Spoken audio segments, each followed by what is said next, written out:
Elton, le PSG, Oui. depuis le mois d'août. Allez, je t'autorise si tu veux à revenir sur la Ligue des Champions, mais la gestion plutôt dans cette première partie de saison de tout ce qui s'est passé. Tu disais que c'est faisait partie des choses que tu as aimées. Je t'écoute. Et c'est un élément qui est pour moi incontournable, c'est la gestion du succès. Après une année qui a été très importante pour le PSG, une année qui a été historique, le PSG était attendu au tournant sur sa capacité justement à gérer ce fameux succès.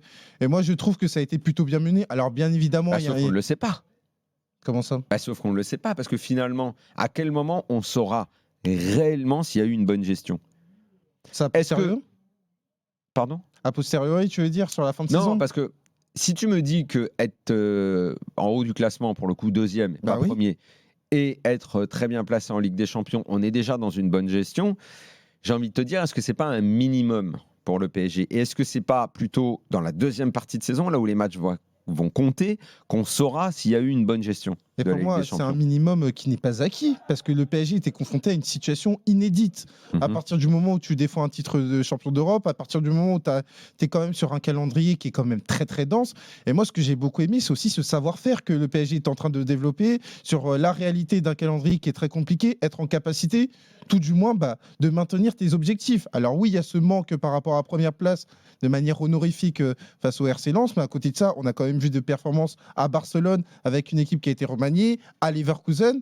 Et en fait, moi, ce que j'aime beaucoup dans ces gros clubs, c'est que quand bien même le calendrier peut être difficile, quand bien même il peut y avoir des difficultés, il faut être aussi en capacité de maintenir tes objectifs. Et ça, moi, j'attendais beaucoup le PSG sur cette capacité à pouvoir enchaîner, à maintenir un certain standard. Moi, je suis assez d'accord, puisqu'ils sont, en tout cas en Ligue des Champions, meilleurs que l'année dernière à la même époque. Et en tout cas, avec une impression nettement plus positive que celle qu'on avait l'année dernière à la même époque. Donc, je te suis, Flo. En fait, il y a deux choses dans ce que dit Elton. Oui, la gestion, elle est bonne, mais elle est en partie contrainte. C'est-à-dire que si il n'y avait pas eu tous ces blessés et qu'il y avait eu des gestions avec beaucoup de rotation, je t'aurais dit, là, c'est vraiment de la gestion.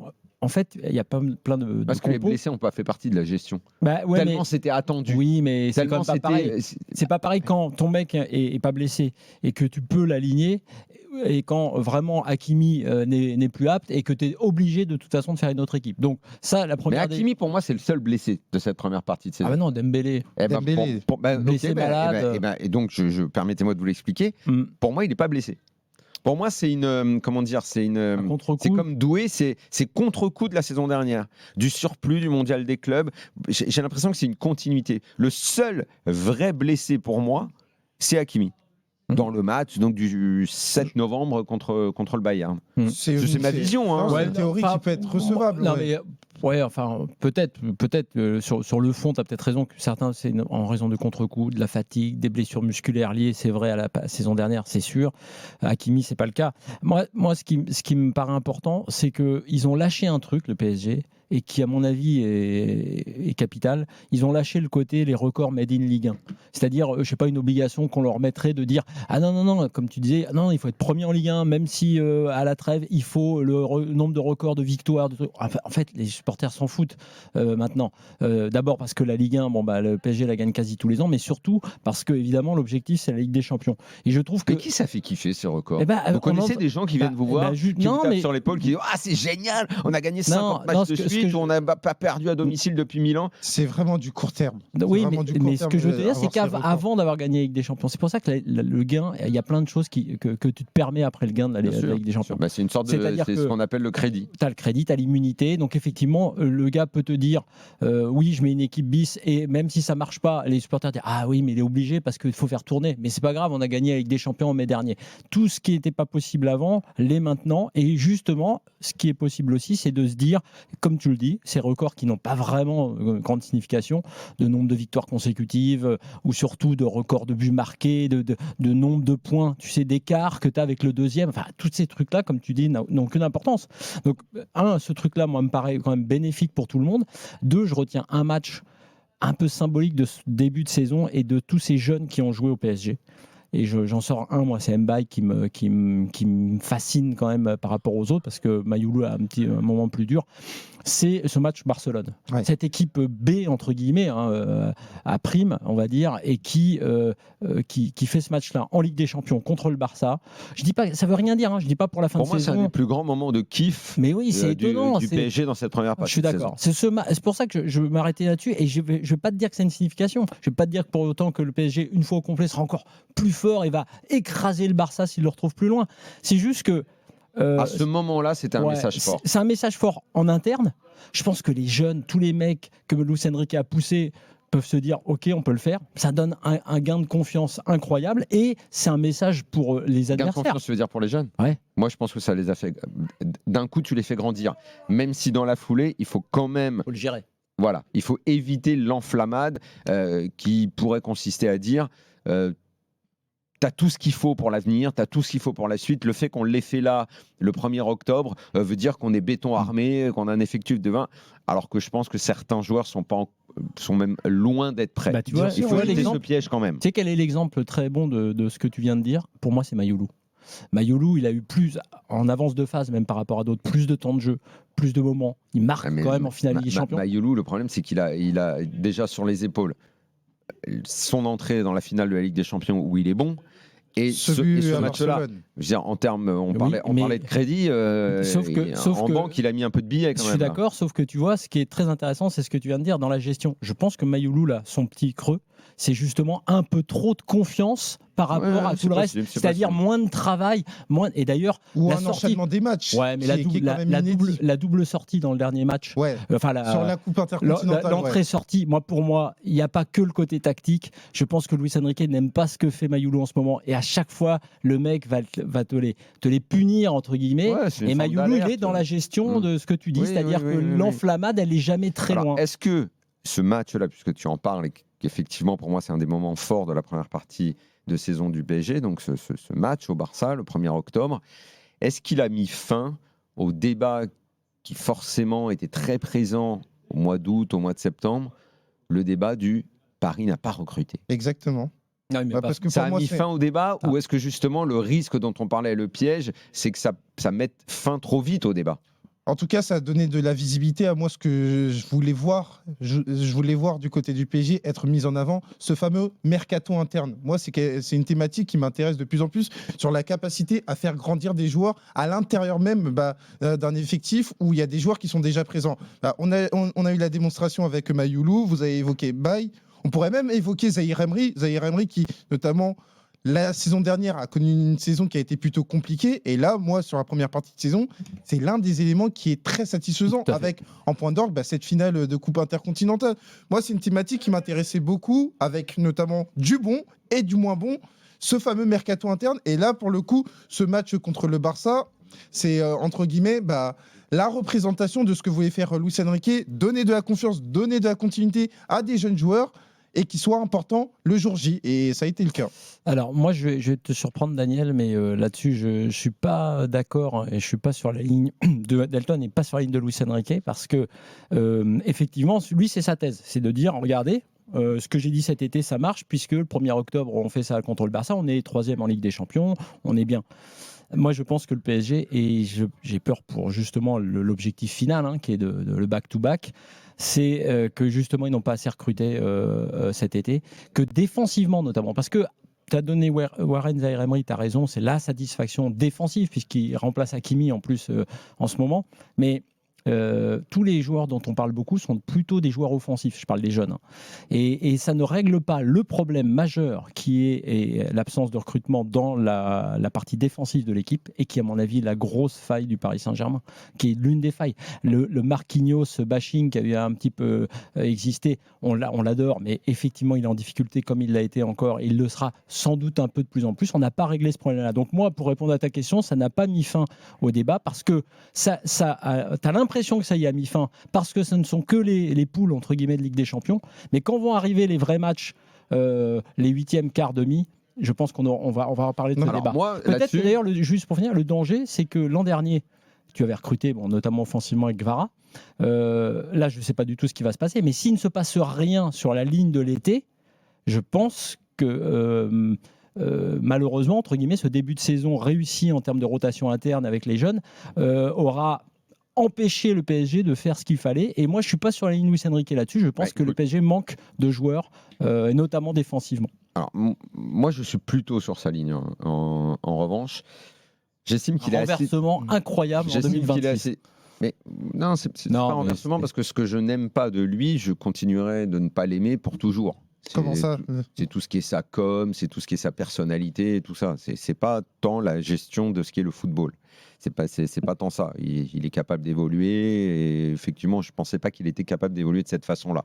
Il a plutôt bien évolué et en étant beaucoup moins dogmatique que je pensais qu'il l'était. Donc non, en revanche, je suis assez d'accord sur ce point. Je pense qu'il est vachement difficile de bouger une équipe qui a gagné un tel trophée, parce que quand tu bouges les lignes, les mecs qui se sont installés, qui en plus ont été très bons et qui ont été extrêmement dominants, si tu estimes que ces mecs-là ont encore faim, que ce n'est pas une équipe qui est en bout de piste, comme une équipe dont c'est la récompense après 3 échecs, une fois en demi-finale, une fois en finale, et tu sais plus réellement sur quel levier jouer. Ah, c'est bon, t'as gagné la Ligue des Champions et l'année d'après, les mecs, ils sont en décompression parce que cet objectif, ils l'ont enfin atteint. Là, je pense que justement, alors que c'est difficile parce que les gars ont d'un coup un statut de héros, il faut avoir le courage d'en bouger quelques-uns et dire, écoute, moi, je pense que toi, t'auras plus la dalle l'année prochaine, t'es un peu au bout, t'as 30 ans, t'as galéré pour obtenir ce trophée, tu l'as eu, ta décompression, elle va être type Noah Roland-Garros 83, tu vois. Là, dans ce PSG... Bah moi, je pense que les mecs, ils ont tous la dalle. Ils sont tous même armés. Je ne dis pas que ça va arriver, mais ils sont armés pour un back-to-back mentalement. Évidemment, il y a des questions, savoir si Dembélé peut être capable de reproduire ce qu'il a fait. Évidemment que tout ça, ça reste des questions. Mais entre la première et la deuxième année, quand on me dit que la première année, ça l'a aidé à préparer et tout, et que c'est là qu'en revanche, on a des débats où moi, je suis très sceptique, il y a quand même un vrai renforcement d'équipe. Doué est arrivé, Neves est arrivé, Pacho est arrivé, Gvara est arrivé 6 mois plus tard. Oh, c'est pas rien, quoi. Bien sûr. C'est pas rien. C'est des joueurs qui ont énormément compté dans la conquête. Très important. Je parle pas de Chevalier qui arrive cet été parce que lui, il doit encore nous montrer quelque chose. Donc, je dis que y aller comme ils y sont allés cette année, en économisant des mecs parce que finalement, les 6 premiers mois de l'année, bah, Doué, on l'a pas vu. Dembélé, on l'a pas vu. Il y a plein de mecs qui ont pu souffler. Le milieu de terrain, tu l'as pas très souvent vu. Les fameux, le trio magique, souvent vu ensemble. Bah, j'estime qu'il y a une marge. Et que si tu récupères tout le monde en janvier, je suis pas sûr qu'on se dise merde, ils auraient dû être beaucoup plus actifs sur le marché des transferts. J'en suis pas sûr du tout. Donc, c'est pour ça que je continue de suivre à date, et je pense qu'à la fin de la saison, et peu importe ce qui se passe, je continue d'être OK avec, et puis surtout, avec Daniel le mercato. Flo, pour moi, c'est difficile d'entrer dans le PSG de Luis Enrique. Pourquoi je dis ça ? Parce que quand on regarde les 2 derniers arrivés, que ce soit Zabarni et surtout Lucas Chevalier, ils sont en difficulté parce que quand on entre mais ils ont besoin de temps. Oui, mais quand on entre dans le PSG de Luis Enrique, en fait, le PSG de Luis Enrique est l'incarnation de son entraîneur, à savoir, on a des joueurs convaincants et surtout convaincus, notamment sur un football qui est sans concession, où justement, y a beaucoup de rotations, de permutations à faire. Et donc, ça, c'est un logiciel à intégrer. Et là, quand on voit des joueurs, notamment, s'exprimer autour de ça, j'avais écouté Vitinha dans Ici, c'est Paris, et qui expliquait notamment le PSG de l'intérieur. Il faut que les joueurs soient convaincus des bienfaits de cette méthode. Et quand tout le monde est convaincu. Quand tu gagnes, tu es convaincu partout. Oui, mais quand tu as un joueur qui vient de l'extérieur, tu arrives dans une équipe qui a gagné. Si c'est un jeune, il n'y a pas de problème. Si le mec, il a 28, 30 ans, ça peut lui sembler compliqué. Mais encore, si l'équipe a gagné, en marquant les esprits comme le PSG marquait les esprits, le mec, il s'adapte. Ouais, mais moi, j'en veux pour preuve. Zabarni qui est arrivé de Bournemouth. Zabarni, c'est juste une adaptation. Oui, c'est non, mais ça, là-dessus, je suis d'accord. Mais il vient d'une équipe Bournemouth qui est sur une manière de défendre qui est tout à fait particulière, c'est de l'individuel, c'est l'école Iraola qui découle de l'école Bielsa. Il arrive dans une autre manière de défendre avec Luis Enrique, où limite parfois il est latéral droit. Tout ça, ça prend du temps, alors que les autres joueurs qui sont déjà en place, ils sont convaincus et surtout convaincants par rapport à cette idée. Après, ce qui me gêne plus, moi, j'entends cette histoire de système, de culture et du temps qu'il faut, mais que ce soit Beraldo, là j'en reviens vraiment au recrutement, au type de recrutement. Évidemment, les joueurs que tu as cités, Daniel, ce sont les bons. Ce sont ceux que Neves, Doué, qui ont pris le virage et qui sont des joueurs clairement techniquement et tactiquement intelligents. Moi, ce qui me gêne avec Beraldo et Zabarni, là on est purement sur du geste défensif, sur du marquage, sur la faute que fait Zabarni en Ligue des Champions, où il ne joue que l'homme, il joue jamais le ballon. Tu te dis, ça me fait peur. Beraldo, qui est un très bon joueur de foot, mais défensivement, ça me fait peur. Donc je dis, ce n'est pas à la hauteur du PSG. C'est en ce sens que je pense que, bien sûr que tu as raison sur, c'est dur de bouger une équipe. Il devrait partir, Beraldo. Oui, c'est dur de bouger une équipe, mais autant c'est dur de la bouger cet été. Peut-être que là, Luis Enrique, je peux le suivre en disant, moi, si vous ne me proposez pas mieux là sur le marché des transferts, je repars avec les mêmes et je pousse les jeunes. En janvier, il faut qu'il y ait un blessé ou un manque comme l'année dernière. Alors, mais il y a un manque. Pourquoi l'année dernière, Gvara arrive? Parce que dans la rotation, je pense qu'il y a un manque. Ouais. Moi, je pense qu'il y avait un manque. Avant même la rotation, il s'est dit qu'avec cette équipe, il n'avait pas le Oui, non, mais peut-être. Mais ce qu'a apporté ce gars, ça a été très important. Mais l'idée, c'est 4. C'est un saut qualitatif. Oui, mais alors lui, c'est un saut qualitatif. Et puis, évidemment, là, puisque tu parlais d'acculturation, c'est sûr que il s'est rendu compte que Barcola était encore un peu trop banvier. Ouais, puis surtout Gvara, dans la défense, dans la façon de défendre. C'est-à-dire qu'il s'est dit, lui, il fera ce que j'ai déjà demandé aux jeunes, parce que les gars le faisaient. Barcola, il le fait, il l'a refait encore, il le fait là de revenir défendre à 80 mètres, il n'y a pas de problème. Gvara le fait alors qu'il arrivait entre guillemets avec une pancarte plus star et, il est rentré dans le projet. Mais moi je reste quand même persuadé que la faille de ce PSG là qu'on a vu en Ligue 1 même cette année, même parfois avec des équipes un peu meilleures, avec des équipes meilleures dans le match contre l'OM par exemple, c'est quand même défensivement. C'est-à-dire que je mets le gardien dedans, puisque moi je suis un grand fan de Lucas Chevalier. Je pense que là, comme vous l'avez dit, il faut du temps aussi, et encore plus pour un gardien. Et je pense que techniquement, il est meilleur que Safonov et que c'est le gardien du PSG. Mais néanmoins, ça compte dans l'analyse de ce début de saison. Du gardien au défenseur, il y a à mon avis un point à corriger. Et donc, dans ce cadre-là, je pense que le recrutement de l'été était insuffisant.